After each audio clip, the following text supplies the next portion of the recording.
Quand j'ai commencé le royaume, je pensais beaucoup aux Trois Mousquetaires, Dumas, les films que j'ai vus quand j'étais enfant, ces mecs qui font zing, zing, zing, zing, zing, zing pendant des heures. Voilà, cet imaginaire-là a été entretenu et entretenu et entretenu à travers les contes de fées aussi, à travers.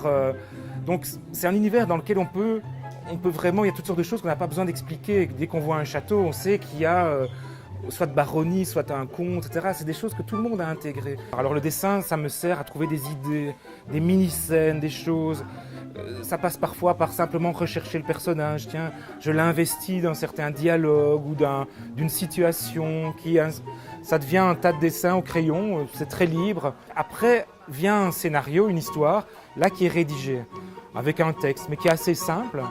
À ce moment-là, je le fais lire à mon éditeur qui dit « Ah oui, bonne histoire, etc. » Et alors, je travaille comme un scénario de cinéma. Je fais beaucoup plus que ce qu'on voit dans la bande dessinée.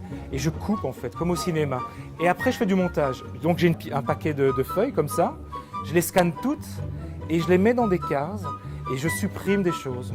J'enlève, j'élague, je mets des dialogues qui sont là. Je fais un peu une sorte de montage, oui, c'est un truc de cinéma. À ce moment-là, je passe sur l'ordinateur. Et à ce moment-là, classiquement, je fais comme si j'avais un crayonné, une misonnette, et puis alors j'obtiens une encre, et puis à ce moment-là, je l'envoie vers la coloriste qui, elle, avec une palette graphique, colorie, met des couleurs, et puis après, je repasse sur un vernis pour mettre certaines ombres et préciser certaines choses.